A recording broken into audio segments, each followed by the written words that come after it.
Listen to your zodiac signs daily predictions for today, Wednesday, March 26, 2025.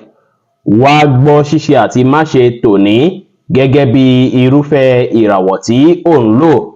Mo kí Ọlọ́run Ọba, mo ṣèbà Olódùmarè, ìbà akọ́dá ayé, ìbà ṣẹ̀dá ọ̀run, mo ṣèbà Ọ̀rúnmìlà atórí ẹni tí ò sunwọ̀n ṣe, mo júbà ọkùnrin, mo júbà obìnrin, mo kí gbogbo ojú tó ń wò mí níbikíbi tí ẹ ti ń gbọ́ mi káàkiri àgbáńlá ayé.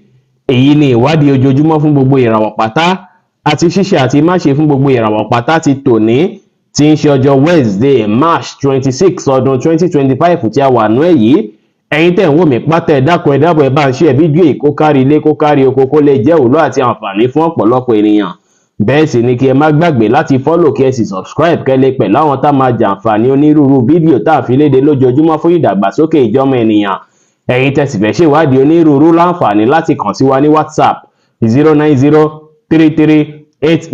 09033897161. Ẹ̀yin tẹ́ ń lò ràwọ̀ iná tó kọranyan Aries, ẹ̀yin tàbí láàrin March 21 sí April 20. Ọjọ́ tòní àjọjọ́ ìrọ̀rùn àtọjọ́ ìdùnnú o. Bẹ́ẹ̀ sì ni ó dára kí ẹ lo àkókò ọjọ́ tòní láàrin àwọn mọ̀lẹ́bí àtàwọn alásùnmọ́ yín. Ìyẹn máa tún jẹ́ kí ọkàn yín tún balẹ̀ pẹ̀sì, á sì jẹ́ kí ìbáṣepọ̀ yín kó dánmọ́rán dáadáa. Ó ṣeé ṣe kí ẹ rí àwọn ìdàgbàsókè àti ìyípadà rere láyìíká ilé yín lọ́jọ́ tòní.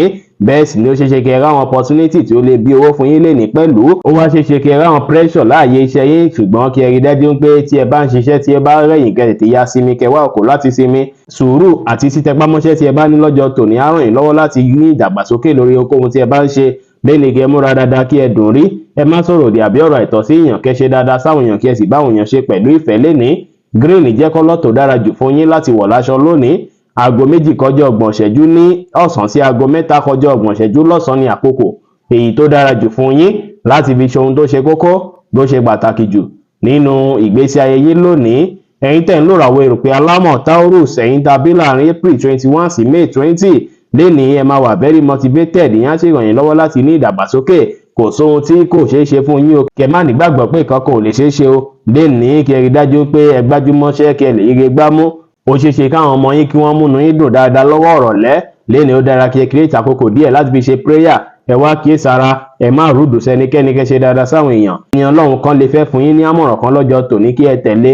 Ẹ gbájúmọ́ṣẹ́ lénìí, ẹ free mind yín, kẹ́ jẹ́ kára yín yá gágá, kí ẹ sì rí dájú pé tí ènìyàn bá ṣẹ̀yìn kó má pẹ́ lórí ìkúnlẹ̀ ìṣáájú kẹ́ tó gbẹ̀bẹ̀ rẹ̀. Aago 2 ní ọ̀sán sí aago 4 kọjá 30 ìṣẹ́jú ní ìrọ̀lẹ́ ní àkókò èyí tó dára jù fún yín láti fi ṣe ohun tó ṣe kókó tó ṣe pàtàkì jù nínú ìgbésí ayé yín lónìí. Ṣùgbọ́n gbogbo light colour pátápátá òun lẹ lè wọ̀ láṣọ ní ọjọ́ tòní.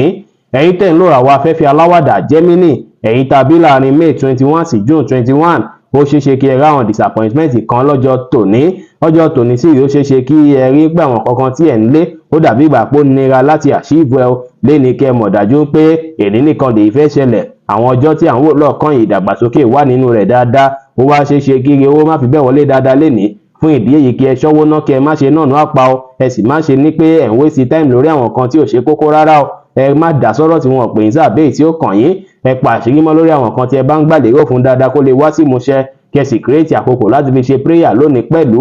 Grey jẹ́ kọ́lọ̀ tó dára jù fún yín láti wọ̀ láṣọ lónìí. Aago 4 ní ìrọ̀lẹ́ sí aago 6 kọjá 30 ìṣẹ́jú ní ìrọ̀lẹ́ ní àkókò èyí tó dára jù fún yín láti fi ṣe ohun tó ṣe kókó tó ṣe pàtàkì jù nínú ìgbésí ayé yín ní ọjọ́ tòní. Ẹ̀yin tẹ́ ń lò ràwọ̀ omi agbára Cancer, ẹ̀yin tàbí láàrin June 22 sí July 22. Lénìí ó dára kí ẹ fi take break yìí ní ọjọ́ iṣẹ́ lu àkókò àti gbọ́jọ́ tòní láti fi ṣàwọn nǹkan tá mú kí inú yín dùn, káyọ̀ yín kún, kí ẹ tún fi relax.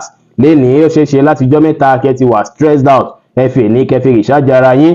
Bákan náà sì rí àwọn èèyàn lè nílò àwọn kankan látọ̀dọ̀ yín tí ẹ sì lè dènà de ríráyè láti ṣèké ara ti yín lọ́jọ́ tòní. Ṣùgbọ́n kẹ́ má ṣe jẹ́ kí yín àfẹ́ ti yín rárá. Ẹ ṣe àwọn nǹkan tá mú kí inú yín dùn, káyọ̀ yín kún. Àwọn tó ṣe pé wọ́n ti kówó lórí nǹkan náà tẹ́ ń lò ràwọ̀ yìí láti jọ́ mẹ́ta, ó ṣeé ṣe kádàánù díẹ̀ kó fẹ́ wáyé lórí àwọn nǹkan náà lọ́jọ́ tòní. Ṣùgbọ́n ó kẹ́ rí dájú pé ẹ ṣe prayer dáadáa. Lénìí kẹ́ rí dájú pé ẹ finú tán ara yín, pàápàá tí ẹ bá fẹ́ gbé ìgbésẹ̀ lórí ọ̀rọ̀ iṣẹ́. Látàrí pé àwọn ìgbésẹ̀ tẹ́ bá gbé lénìí á bí ire lọ́jọ́ iwájú. Ẹ má kánjú ju bó ṣe yẹ lọ lórí ohunkóhun. Ẹ má ṣèlérí ohun tẹ́ lè múṣẹ fún yàn. Ẹ ṣe dáadáa sáwọn èèyàn lénìí kí ẹ sì wá ìdùnnú ní gbogbo ọ̀nà.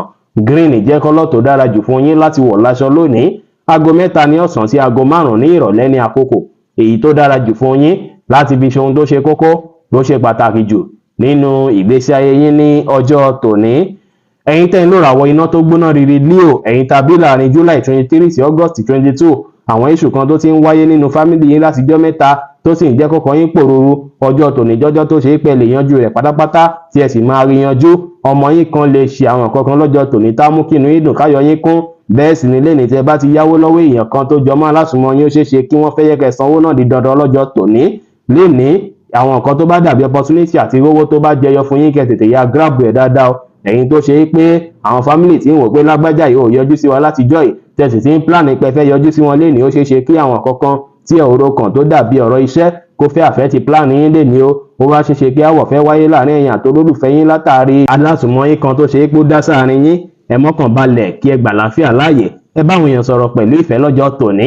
Aago 5 kọjá ìṣẹ́jú 15 ní ìrọ̀lẹ́ sí aago 6 kọjá ìṣẹ́jú 15 ní ìrọ̀lẹ́ ní àkókò èyí tó dára jù fún yín láti fi ṣe ohun tó ṣe kókó tó ṣe pàtàkì jù nínú ìgbésí ayé yín lónìí tí kọ́lọ̀ sí green sì jẹ́ kọ́lọ̀ èyí tó dára jù fún yín láti wọ̀ láṣọ ní ọjọ́ tòní. Ẹ̀yin tẹ́ ń lò ràwọ̀ erùpẹ̀ funfun Virgo, ẹ̀yin tá a bí láàrin August 23 sí September 23, ọ̀pọ̀ yóò ṣeé ṣe ká ìbalẹ̀ ọkàn fẹ́ wáyé láàyè iṣẹ́ bóyá lórí ọ̀rọ̀ iṣẹ́ ni tàbí lórí ọ̀rọ̀ ìgbésí ayé yín, ṣùgbọ́n ẹ̀ ní fẹ́ kẹ́nikẹ́ni mọ gbọ̀n kan tó ń lọ lọ́kàn yín lọ́jọ́ tòní látàrí pòjú yín máa tutù. Ìyẹn sì máa ràn yín lọ́wọ́ láti má jẹ́ kẹ́ wà distracted lórí ohun tí ẹ̀ ń ṣe. Ẹ rí dájú pé ẹ maintain space yín tẹ́ bá fẹ́ yẹ kí ẹnìkọ̀ọ̀kan dá sọ̀rọ̀ yín lọ́jọ́ tòní. Ọjọ́ tòní inú yín máa dùn kí ilẹ̀ tó ṣú o. Ìlera ara yín máa jí pépé lénìí, ṣùgbọ́n ó ṣeé ṣe kí ọ̀pọ̀ yín fẹ́ náwó lórí olólùfẹ́ yín kan tá ìlera kékeré ń dà láàmú tí ìsì lè fẹ́ ṣàkóbá fún ọ̀rọ̀ owó fún yín. Ẹ gbájúmọ́ àwọn nǹkan tí ẹ̀ ń lé kí ẹ sì kíyèsára. Ẹ má ṣàlàyé àwọn nǹkan tí ẹ bá fẹ́ ṣe ní dáadáa báwọn nǹkan tẹ̀ ń fàṣeyọrí lórí rẹ̀ fẹ́nikẹ́ni. Ó dìgbà tẹ́ bá tó ṣàṣeyọrí ṣáájú kẹ́ tó sọ jáde o. Lẹ́ni kẹrẹ ra yín lẹ̀ kẹ́ sì wà prayerful dáadáa.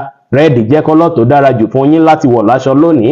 Aago 3 kọjá 30 ìṣẹ́jú ní ọ̀sán sí aago 5 ní ìrọ̀lẹ́ ní àkókò èyí tó dára jù fún yín láti fi ṣe ohun tó ṣe kókó tó ṣe pàtàkì jù nínú ìgbésí ayé yín ní ọjọ́ tòní. Ẹ̀yin tẹ́ ń lò ràwọ̀ afẹ́fẹ́ márìmí fún Libra, ẹ̀yin tàbí láàrin September 24 sí October 23, lẹ́ni ó ṣeé ṣe kí àìbalẹ̀ ọkàn fẹ́ wáyé fún yín tàbí kẹ́ bẹ̀rẹ̀ sí ṣe ìró yìí nípa àwọn nǹkan kan tó ṣe é pé bóyá ẹ ti ń lé tí ò tí lọ bí ẹ ti ṣe ń fẹ́. Lọ́jọ́ tòní kẹ́ gbájúmọ́ àwọn nǹkan dáadáa ìgbésí ayé yín o. Kódà táwọn èèyàn tó rọ̀bà yín ká tó bá ń ṣe àwọn nǹkan tí ò dùn mọ́ yín nínú, ó ṣeé ṣe kí ẹ rí ipò padà. Ẹ̀yin ṣáà ti wà positive ní tiyín. Lẹ́ni ó ṣeé ṣe kó ṣe é pé ẹ̀yin tẹ́ wà lórí ìdùbúlẹ̀ àìsàn láti jọ́ mẹ́ta kí ẹ ní ìlera ara pípé lénìí. Bákan náà sì rèé àwọn investment tẹ́ ti ṣe láti jọ́ mẹ́ta ó ṣeé ṣe kẹ́ ríre lórí rẹ̀ lénìí o. Bẹ́ẹ̀ sì ni àwọn mọ̀lẹ́bí àti ọ̀rẹ́ àbẹ́ni tó nífẹ̀ẹ́ yín dénú wọ́n á support yín lọ́jọ́ tòní lásìkò ìṣòro. Ẹ̀yin tẹ́ wá jẹ́ student tẹ́ jákẹ́kọ̀ọ́ ẹ kíyèsára, ẹ má procrastinate rárá lọ́jọ́ tòní. Kí ẹ rí dájú pé àkókò tí ẹ bá tún free ẹ lò ó dáadáa láti fi ṣàwọn nǹkan tó ṣe kókó fún yín láti ṣe. Ìyẹn á ràn yín lọ́wọ́ púpọ̀. Ẹ má ṣe rìnrìn òru lénìí, ẹ free mind yín kẹ́ jẹ́ kára yín yá gágá. Ẹ sì pàṣírí mọ́ lórí àwọn nǹkan tí ẹ bá ń gbà lérò fún dáadáa kó lè já sáyọ̀ kó já síre. Ẹ má wọ aṣọ dúdú rárá lénìí. White jẹ́ kọ́lọ̀ tó dára jù fún yín láti wọ̀ láṣọ lónìí. Aago 6 ní ìrọ̀lẹ́ sí aago 7 ní àṣálẹ́ ní àkókò èyí tó dára jù fún yín láti fi ṣe ohun tó ṣe kókó tó ṣe pàtàkì jù nínú ìgbésí ayé yín ní ọjọ́ tòní. Ẹ̀yin tẹ́ ń lò ràwọ̀ omi tútù Scorpio, ẹ̀yin tá a bí láàrin October 24 sí November 22, lẹ́ni ó ṣeé ṣe kí ẹ wà restless kó ṣe pé ó nira díẹ̀ fún yín láti gbájúmọ́ àwọn nǹkan tí ẹ kẹ́ gbájúmọ́.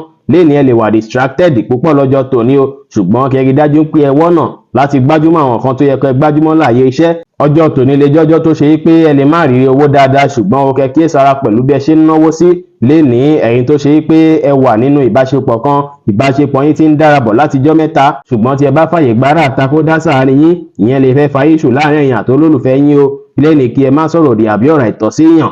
Ẹ gbà láfíà láàyè kí ẹ sì má ṣe jẹ́ kí ìmọ̀lára yín lágbára jù yín lọ lẹ́ni rárá. Sky blue jẹ́ kọ́lọ̀ tó dára jù fún yín láti wọ̀ láṣọ lónìí.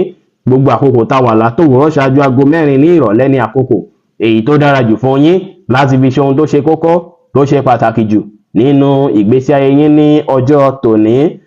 Ẹ̀yin tẹ́ ń lò ràwọ̀ inú àtùpà Sagittarius, ẹ̀yin tá a bí láàrin November 23 sí December 22, ọ̀pọ̀ yín lè wà ní inú bíbí lọ́jọ́ tòní. Inú lè fẹ́ máa bí yín púpọ̀ ṣùgbọ́n kẹ́ rí dájú pé ẹ mọ́kàn balẹ̀ pàápàá tí ẹ bá wà láàyè iṣẹ́ tàbí ní public láti lè avoid issue èyíkéyìí. Lẹ́ni tọ́pọ̀ yín bá plan láti socialize láti báwọn èèyàn ṣe ẹ lè ṣe bẹ́ẹ̀, ìyẹn tún lè jẹ́ kọ́kàn yín tún balẹ̀ pẹ̀sẹ̀. Bẹ́ẹ̀ sì lẹ́yìn tẹ́ ń gba contract tí contract kan bá fẹ́ wọlé lọ́jọ́ tòní kẹ́ wòye sí dáadáa tó ṣeé ṣe kí ó dàbí ìgbà pé nǹkan náà máa bí dáadáa ṣùgbọ́n bó ṣe é pé géènì orí ẹ̀ lè má tó nǹkan. kí ẹ wòye sí dáadáa ṣáájú kẹ́ tó gbà á. Léni kẹ́ kíyèsára pẹ̀lú àwọn ènìyàn tó ṣe é pé wọ́n lè ní ìwà tí ó tọ́ tí wọ́n ń wù, kí ẹ jìnnà sí wọn pátápátá. Àwọn ẹni tó ṣe é pé wọ́n lè kó tí wọ́n bá yín, kẹ́ jìnnà sí wọn. Iṣẹ́ máa lọ bó ṣe yẹ kó lọ, múdù yín máa dára púpọ̀ lọ́jọ́ tòní. Léni kẹ́ kíyèsára pẹ̀lú àwọn distraction kó má bàa waste àkókò yín púpọ̀.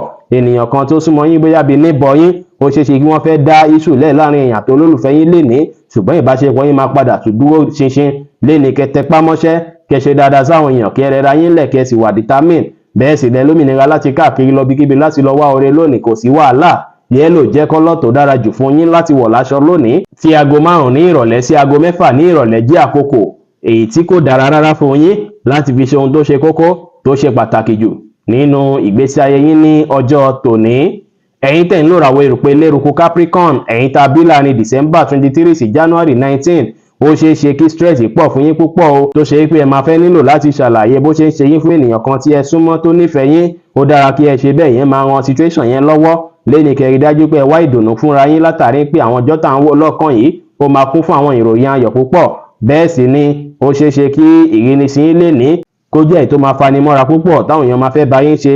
Ẹ wá kíyèsára pẹ̀lú owó, kí ẹ má ṣe náà àpà, kẹ́ rí dájú pé ẹ ṣọ́wó ná, látàrí pé expenses lè fẹ́ jẹ lọ́pọ̀lọpọ̀. Ṣùgbọ́n tí ẹ bá lè plan ara yín dáadáa, ẹ máa lè manage iye owó tó bá wà lọ́wọ́ yín. Léni kẹ́ kíyèsára, ẹ gbọ́dọ̀ wọ aṣọ tó ṣe pé olólùfẹ́ yín kórìíra kó má bàa bí issue. Léni ẹ̀yin tó ṣe pé ẹ jẹ́ business owners, ẹ rí dájú pé ẹ wòye sí àwọn ọ̀nà tuntun, àwọn nǹkan tuntun tí ẹ tún lè fi kún iṣẹ́ yín, tí a tún jẹ́ kí iṣẹ́ yín ní ìdàgbàsókè dáadáa. Ó wá ṣeé ṣe kí argument kékeré fẹ́ wáyé láàrin èèyàn àti olólùfẹ́ yín látàrí àwọn kan tó ti ṣẹlẹ̀ sẹ́yìn tó tún padà wá rú jáde, ṣùgbọ́n kí ilẹ̀ tó ṣú àárín yín máa tún gún régé padà. Ẹ tẹpá mọ́ṣẹ́, kẹ́ ṣe nǹkan yín létòlétò, kẹ́ sì ṣe dáadáa sáwọn èèyàn lénìí. Bẹ́ẹ̀ sì lè plan nǹkan tuntun, kẹ́ ti bẹ̀rẹ̀ sí ṣègbésẹ̀ lé lórí lọ́jọ́ tòní, á padà bí rere lọ́jọ́ iwájú. Aago 5 kù ìṣẹ́jú 15 ní ìrọ̀lẹ́ sí aago 6 kù ìṣẹ́jú 10 ní ìrọ̀lẹ́ ní àkókò èyí tó dára jù fún yín láti fi ṣe ohun tó ṣe kókó tó ṣe pàtàkì jù nínú ìgbésí ayé yín lónìí. Ẹ gbọ́dọ̀ wọ aṣọ white rárá lọ́jọ́ tòní o, látàrí pé white jẹ́ kọ́lọ̀ tí kò dára rárá fún yín láti wọ̀ láṣọ ní ọjọ́ tòní. Ẹ̀yin tẹ̀ ń lò ràwọ̀ afẹ́fẹ́ oníbínú Aquarius, ẹ̀yin tá a bí láàrin January 20 sí February 19, léni ẹ máa rí ìdùnnú àtayọ̀ púpọ̀ o, tí ẹ máa tún reflect láàyè iṣẹ́ yín púpọ̀. Ẹ lo ìdùnnú àtayọ̀ yìí lórí iṣẹ́ kíṣẹ́ tí ẹ bá ń ṣe. Léni kí ẹ ṣọ́ àkókò lò, kí ẹ sì ṣọ́ agbára àtakitiyan lò láàyè iṣẹ́. Lẹ́yìn tí ẹ bá tètè ṣiṣẹ́ tán, kẹ́ wá lo àkókò àti ìgbà lẹ́yìn iṣẹ́ pẹ̀lú mọ̀lẹ́bí àti àwọn olólùfẹ́ yín. Ẹ̀yin tẹ́ fẹ́ travel lọ́jọ́ tòní, ó ṣeé ṣe kí ó dàbí ìgbà pé ó wà stressful, ṣùgbọ́n tó bá ṣe pé travel lórí ọ̀rọ̀ iṣẹ́ ni ó ṣeé ṣe kó bí ire. Bákan náà, ẹ̀yin tẹ́ ń lò ràwọ̀ yìí tẹ́ ti ń gbèrò láti wá ibòmíì láti máa gbé, bóyá ẹ fẹ́ gba ilé síbòmíì, ó dára púpọ̀ tẹ́ bá lè gbérù gbésẹ̀ bẹ́ẹ̀ lọ́jọ́ tòní. Ẹ kíyèsára pẹ̀lú àwọn ìwà yín, látàrí pé olólùfẹ́ yín lè kẹ́fìn ìwà kan tẹ́ máa wù tí ó sì máa jẹ́ kó wà bothered, tàbí kí inú fẹ́ máa bí wọn bákan. Ẹ kíyèsára tẹ́ bá ń bá èèyàn sọ̀rọ̀ náà, pàápàá láàyè iṣẹ́, kí ó má bàa bí issue díẹ̀. Lénìí kí ẹ rí dájú para yín yá gágá, kí ẹ má ṣe ṣojú kòkòrò nǹkan ju bó ṣe yẹ lọ. Ẹ má ṣe ṣe ohun tó lágbára jẹ̀mí lọ, kí ẹ sì fi ìfẹ́ àti ọ̀yàyà hàn sí àwọn ènìyàn pátá. Blue jẹ́ kọ́lọ̀ tó dára jù fún yín láti wọ̀ láṣọ lónìí. Aago 5 ní ìrọ̀lẹ́ sí aago 6 ní àṣálẹ́ ní àkókò èyí tó dára jù fún yín láti fi ṣe ohun tó ṣe kókó tó ṣe pàtàkì jù nínú ìgbésí ayé yín ní ọjọ́ tòní. Ẹ̀yin tẹ́ ń lò ràwọ̀ omi tí kì í ru Pisces, ẹ̀yin tá a bí láàrin February 20 sí March 20, ara yín máa yá gágá púpọ̀ lọ́jọ́ tòní. Ẹ lọ́jọ́ tòní láti fi yanjú àwọn nǹkan tó ṣe é pé ẹ ti ń fẹ́ yanjú láti jọ́ mẹ́ta láàyè iṣẹ́. Kódà tí ẹ bá ṣe bẹ́ẹ̀, àwọn èèyàn lè gbóríyìn fún yín dáadáa láàyè iṣẹ́ lọ́jọ́ tòní. Ó dára kẹ́ tètè yanjú iṣẹ́ pápápá, kẹ́ tètè kúrò níbi iṣẹ́, kẹ́ wá lọ ṣe àwọn nǹkan tá mú kí inú yín dùn, káyọ̀ yín kún. Tí ẹ bá rí owó dáadáa lọ́jọ́ tòní, ó dára kí ẹ ralẹ̀ pamọ́, kẹ́ máa tà díẹ̀díẹ̀, á bí ire fún yín, tàbí kẹ́ invest sí real estate. Olólùfẹ́ yín máa tiraka láti ṣe àwọn nǹkan kan tá mú kí inú yín dùn, káyọ̀ yín kún lọ́jọ́ tòní. Bẹ́ẹ̀ sì ni ọ̀pọ̀ yín ó ṣeé ṣe kí ẹ tún fẹ́ jáde láláì jẹ́ pé ẹ sọ fẹ́nìkan, láti rìn jáde, láti gbafẹ́, tàbí láti máa rò nípa ìgbésí ayé yín fún ìdàgbàsókè. Léni kẹ́ má ṣàṣejù lórí ohunkóhun. Ẹ ṣe àwọn nǹkan tá mú kí inú yín dùn, káyọ̀ yín kún. Ẹ tẹpá mọ́ṣẹ́, kẹ́ jẹ́ kára yín yá gágá, kí ẹ sì fi ọgbọ́n àti òye tọ́lọ́run fún yín kó ohunkóhun tí ẹ bá ń ṣe lénìí. Pink jẹ́ kọ́lọ̀ tó dára jù fún yín láti wọ̀ láṣọ lónìí. Aago 3 ní ọ̀sán sí aago 4 ní ìrọ̀lẹ́ ní àkókò èyí tó dára jù fún yín láti fi ṣe ohun tó ṣe kókó tó ṣe pàtàkì jù nínú ìgbésí ayé yín ní ọjọ́ tòní. Bí ó ṣe jẹ́ nìyẹn fún gbogbo irúfẹ́ ìràwọ̀ 12 tó wà pátá. Ẹ̀yin tẹ́ ń wò mí pátá, ẹ má gbàgbé pé Ọlọ́run bo Olódùmarè nìkan lọ́ba tó ní ìmọ̀ jùlọ. Fẹ́yìn tẹ́ fẹ́ ṣèwádìí onírúurú, ẹ láǹfààní láti kàn sí wa ní WhatsApp 090 33897161. Ire gbogbo á jẹ́ tiwa lónìí, lọ́sẹ̀ yìí, lóṣù yìí àti ní gbogbo ọjọ́ ayé wa láṣẹ Èdùmàrè. Ire o.